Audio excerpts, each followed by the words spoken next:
मी विद्या राजेंद्र शेठ, शाळा बोडकेवाडी, केंद्र कोंढावळे, तालुका मुळशी, जिल्हा पुणे. आज आपण इयत्ता 4थीच्या मराठीच्या पाठ्यपुस्तकातील मला शिकायचंय हा पाठ पाहणार आहोत. यासाठीच्या या अध्ययन निष्पत्ती. नमस्कार बालमित्रांनो, आज मी तुम्हाला खानदेशमध्ये घडलेली एक घटना सांगणार आहे. सखाराम आणि त्याचे कुटुंब राहत होते. सखाराम आणि त्याची पत्नी सुलभा दोघंही दिवसभर उन्हातान्हात मजुरी करायचे आणि आपल्या मुलांना वाढवायचे. त्यांची मोठी मुलगी स्नेहा 4थी पास झाली होती आणि गावात तर 4थी पर्यंत त्याच शाळा होत्या. आणि स्नेहाला तर पुढे शिकायचं होतं, पण तिचे वडील काही परवानगी देत नव्हते.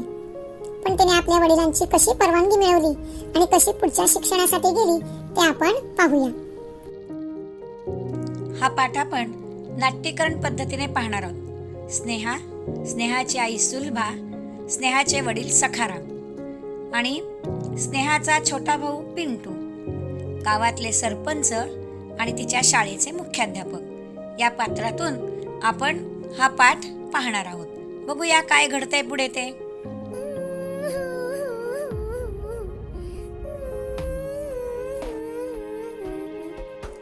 स्नेहा, ए स्नेहा, काय झालं?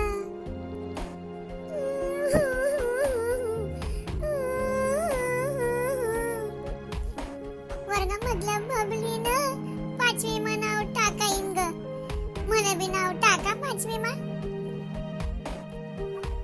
ओ माय, मला पुढे शिकायचे, मला शिकू द्या ना. स्नेहा, तुला 4थी लोक शिकाड. आता आणखीन पुढे शिकीन काय करशील तू? आपली परिस्थिती अशी गरिबीने, परगावले कसा धाडू तुले?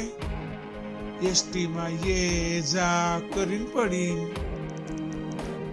त्यापेक्षा आता शाळे बंद, घर बसीन छान धाकला भाऊले सांभाळ. समजेन का तुला? दादाले सांग ना ओ माय, मला 5वी मा जाऊ द्या, शिकू द्या.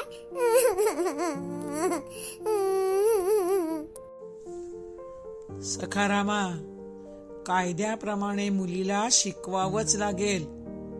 तुझी कोणतीही अडचण असेल तर ती आपण सोडवू, पण स्नेहाला पुढे शाळेत पाठव.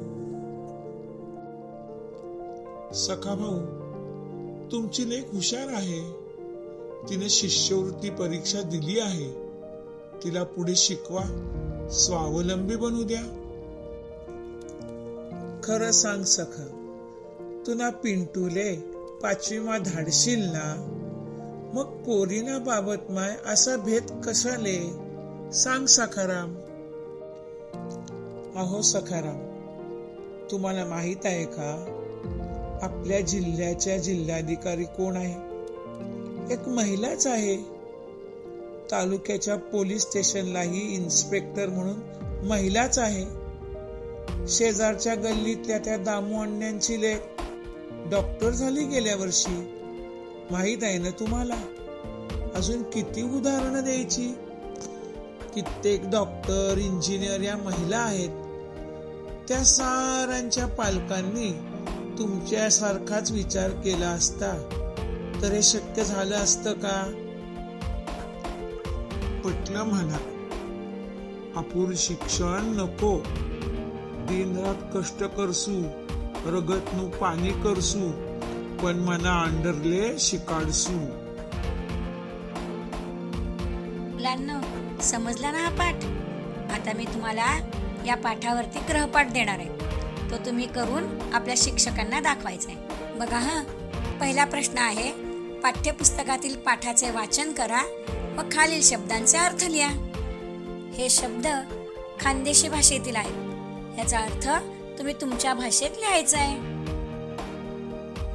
दुसरा प्रश्न, संवाद लिहा. तुम्हाला सहलीला जायचं आहे, त्यासाठी आई वडिलांशी कसे बोलाल ते संवादातून लिहून आणायचं. बालमित्रांनो, तुम्ही सुद्धा लक्ष ठेवा हा. आपल्या गावात जर अशी कोणी मुलगी असेल आणि तिला शाळेत पाठवत नसतील तर तिला मदत करा आणि आपल्या सोबत शाळेत आणा.